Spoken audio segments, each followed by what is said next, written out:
Hello, neighbor. What's up? Oh my god, it's been like what right now? It's been almost 2 months or so since I published on Novels and Bits podcast.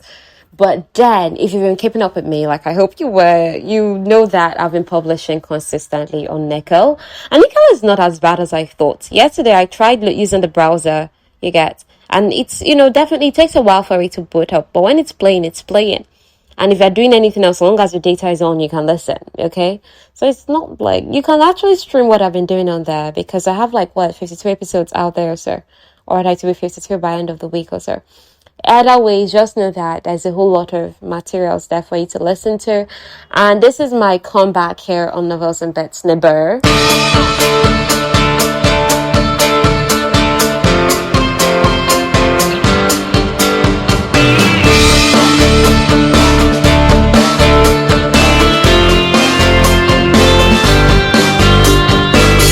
Oh God, I missed you so. Oh my gosh. Please always leave reviews to let me know that you had this. Chat me up on WhatsApp if you have my number. Connect with me across social media platforms, TikTok, Instagram, LinkedIn, YouTube, anywhere, please. I think I make myself really accessible, and I do that without trying to stretch myself too thin. And when it comes to my YouTube, I think I post most consistently there because everybody's like, oh, get monetized on YouTube quickly. The link thing, because I keep a journal normally, so it's just easy for me to just read some other things that people are doing and post my own. So this is how I go about content creation. So for anyone who needed that tip, there it is. Just put yourself out there. It doesn't have to be hard. Don't overthink it. You get. Just find a way to make everything work. TikTok is probably one of the easiest platforms, really. You can just have fun and you're growing. And honestly, I'm like, why didn't I know it was that easy? So either way, it's not that I'm done dilly-dallying talking. Today we're going to be coming back with a historical. Okay, because one of my favorite genres is a historical. And I teased this story on the other podcast we do. I teased the story on Nickel, on your Romance Getty podcast. This is Novels and Bits. So I teased it there. So now I'm coming back with it here. And this story, let's just dive into it. We'll get the feel of it as we go on. So this is London, May 9, 1810, the 19th century. This is the 19th century. So this whole story starts up with Charlotte Wilmont. That's the name of our female protagonist. And right now, she is at this house. She goes to see her friend at her house, her friend Hermione. And her father is an Earl, Hermione's father. So it's the Earl's house. And the surname of this family is the Malloways. Now, this family, the rest of London avoids them in terms of, oh, they're poor, they're about to go broke. Just like they're an old family name, but they don't have money. Everybody avoids these people, except Charlotte. She adores them. Basically, she loves how unconventional they are from the rest of London. This is a family made up of mother, father, and 5 children. The Earl himself is always traveling, South Seas, and he sends home items from his travels. So all those items are there in the family foyer. It's there in the general setup of the house, along with the leftover stage sets and costumes from the countesses. The countess is an Earl's wife. A countess is an Earl's wife. Now, the countess, she has private theatrical production she's always hosting, and the stage sets and costumes she's used from them is all there. Griffin's scientific experiments, one of the sons, it's there. Cordelia, the eldest daughter, her Roman treasures are there. Hermione and Violet's collections of neatly clipped fashion plates from the ladies' fashionable cabinet. That's a magazine, more like fashion magazine, tear out. You get, how ladies would just tear it out. I'm like, oh, I want to wear this, I want to wear that one. All those things are there. So all these things makes the house appear like a museum other than a house. But honestly, Charlotte, she's digging this. She likes the feel of all of those seemingly disjointed materials together in this house, kind of clumping for space and everything. It makes her feel at home. She likes this as it is. You get, her cousin Finella and her mother, Lady Wilmont, don't have the same opinion. Most people avoid these Malloways, but Charlotte adores how unconventional they are. And right now, she's down at their foyer waiting for her best friend Hermione to break terrible news to Hermione. She came to break bad news to her. Now, Hermione's older brother, the oldest of the 5 children, Viscount Sebastian. A Viscount is the son of an Earl, oldest son of an Earl. He sweeps into this room and he's dressed in his best. Okay? And he doesn't even notice Charlotte, because the moment Charlotte sees him, she sinks back to the curtains and just observes him from there. She's like, she is the personified version of Wallflower. And Viscount Sebastian, he's holding orange blossoms for a Miss Lavinia Buck. And this Miss Lavinia Buck, she's the original of the season. You know now. If you've watched Bridgerton, you know. She's the original, the perfect debutante. She is everything Charlotte isn't. She is rich, she is fashionable, she is witty, she is youthful. Like probably 17 to 19. Charlotte is like 26. So those are everything Charlotte is not. Okay? And most loathsome of all, this Miss Lavinia Buck person, she is extremely pretty. Now, the people who has proclaimed her an original, very reliable sources. First of all, the Morning Post, that's a magazine, then Lady Rutledge. You know, more or less like credentials the queen would have. That's what this Lady Rutledge has. So when she says, this person is an original, everybody else takes it as so, okay? Then, of course, the impeccable and fastidious Brummel has declared this woman original. Who have they declared original? This Miss Lavinia Buck. And that's the person that Viscount Sebastian is holding orange blossoms for, to go and see. Okay? And she's a popular heiress. She's the most sought after young lady in London because she's an original. So Hermione flies down the stairs and she's talking rapidly to Charlotte. And that makes Sebastian like, Hermione, who are you talking to? Like, Charlotte, she's there. She's standing by the curtains.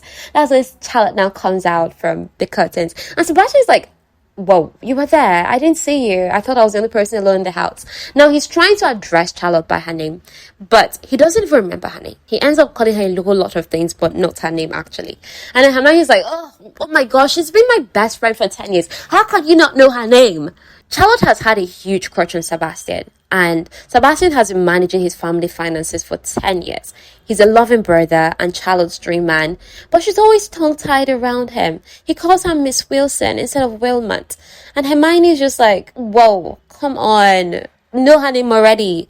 Now, Charlotte thought that great Aunt Ursula's inheritance would finally make her someone worthwhile. So that's the bad news that she came to break to Hermione. They've been excited about it. A distant author of Charlotte passed away, and they're like, hey, Charlotte, your aunt, she was so rich and she left you an inheritance. So their mind is like, oh my gosh, Charlotte, your life is going to change with Aunt Ursula's wealth. You will be free to possibly pursue a season despite your age, and your life could change, only for you to like find out that circumstances are not like that. So you're coming, and Hermione has been so hopeful about it. You get? So even now that Charlotte is here to break the bad news and Charlotte isn't yet talking, you know, Hermione has already like taken full charge of the situation. So if you're noticing my accent actually change here and now, know that it is the Bridgerton girl in me, you know, channeling the whole 19th century era kind of speech in English setting. It's not like I talk like this. I mean, definitely, the way I talk is usually very dramatized, but not this dramatized. Idolies. You're still here with me, so thank you. Hermione, without knowing the bad news that Charlotte came to break to her, already starts telling her older brother, see, you should actually start taking more notice of Charlotte, because do you know that she's an heiress too? Her aunt left her an inheritance. You know, starts talking, and oh my god, because Hermione thinks that Miss Lavinia Buck is a snob. You get? So she actually prefers that, brother, look my best friend's direction instead. Anybody but that Miss Lavinia Buck. I don't like her. Okay? But Charlotte has to cut in because she's so embarrassed. Like, no, stop talking, Hermione. The only inheritance I got was a ring. And it's such a small, odd thing. It's not even like a diamond ring or anything. So Hermione starts wailing like, you know. If there's anything Sebastian's family is dramatic. There are lots of them. I mean, Sebastian is the only, like, normal person there. Like, when I say normal, you know how English normal society is, all proper manners and everything. Everybody else is just like a handful, major handful. So Sebastian just excuses himself from the whole ordeal. These orange blossoms, he picked it from his mother's garden. Now, he'll be dining with her family, and then the following morning, he'll be there in their Venetian breakfast. I expected of the rest of his family members also expected to attend, and maybe that's when his engagement party or his betrothal would be announced, or his betrothal to Miss Lavinia Buck would be announced the following morning. While they're all still there, you know, Sebastian just about leaving the door, Fenella Uppington Higgins shows up. Fenella is Charlotte's aunt, not like Charlotte's aunt, like Charlotte's mother, Lady Wilmont and Fenella are cousins. So more or less like Fenella is her second cousin. So she calls her cousin Fenella, okay? Now Fenella had inherited the house years ago.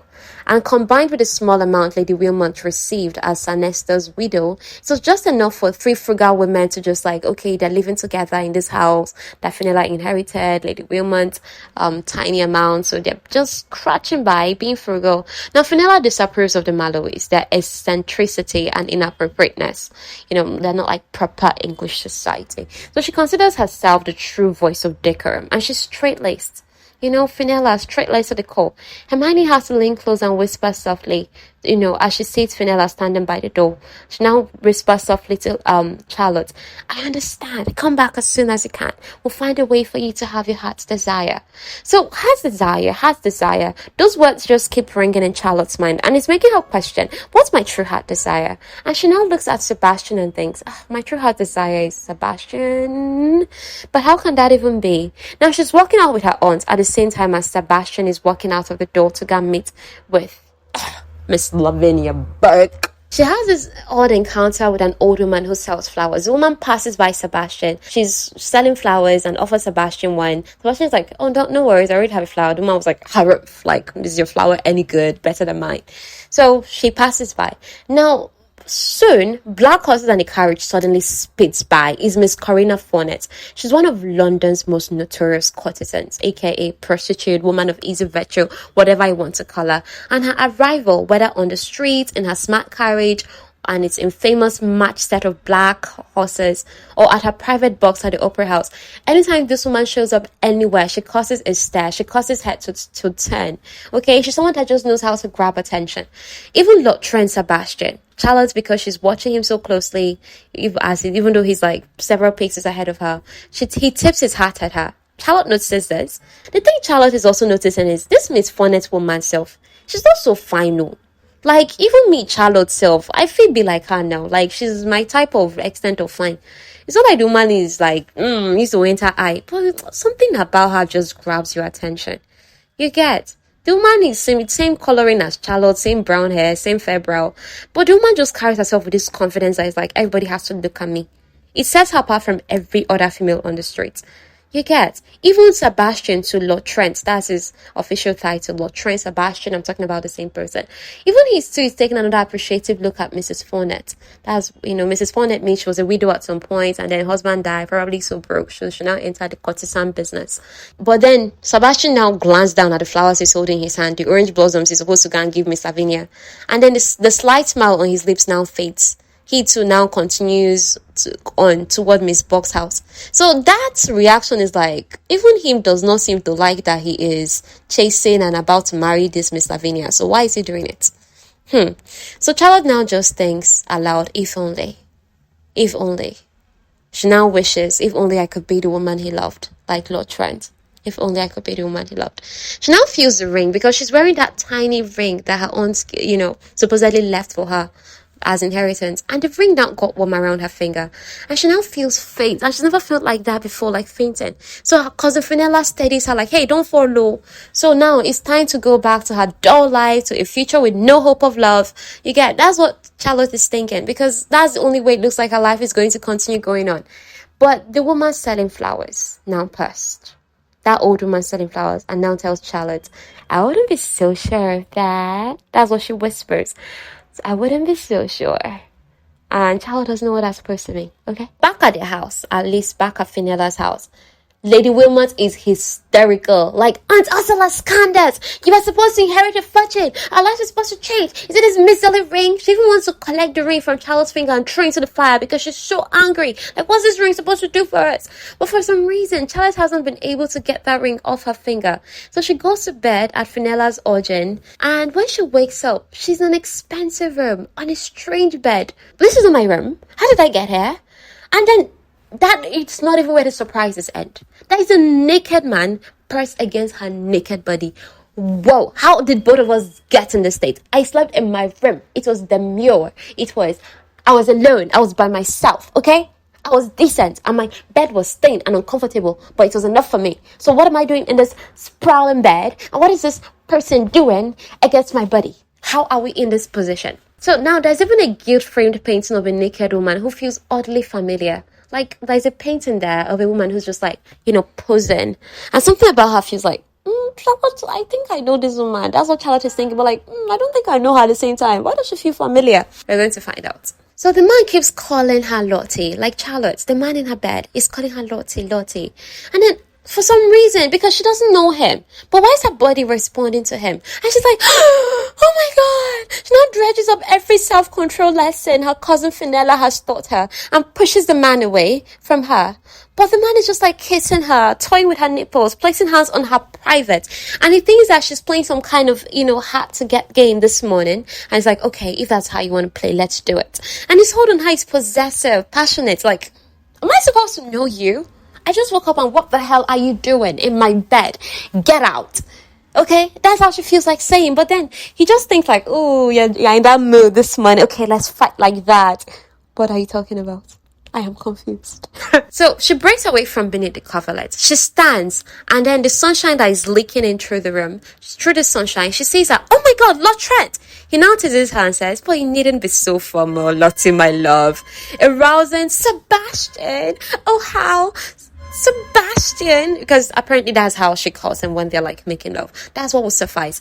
Then suddenly he now remembered, oh my gosh, the Venetian breakfast at the box. I'll be late. He now hastily starts dressing up. And he now wonders aloud if Fenella can press his rumpled cravat. And I was like, don't worry, that she was wasted last night. That let's just not leave her. So Charlotte is shocked when he makes a statement. Fenella, wasted, drunk. She doesn't drink at all. Sebastian gives her a sound kiss and asks, are you sure you're well? Him, I hope you're not having second thoughts about me, are you? She, more like 1001 thoughts. He now hopes that, anyhow, I hope I'll see you at the opera, that I'll be planning the perfect seduction afterwards. So he now leaves. And her head is scrambled. Like, whoa, what happened? Why is he here? So she now gets closer to that nude painting and saw that it's signed E. Arbuckle. Arbuckle is the portrait painter of the ton. It said that if Arbuckle paints you, like, he knows how to capture the immortal essence of his subject, of people he paints. And this woman that he painted, she has a smug look about her. She's scandalous. There's something about her just pushing out her bare chest and just like pouting. Like, something about her is just so bold and scandalous. And when Charlotte looks closely, she's like, oh my God, that is me.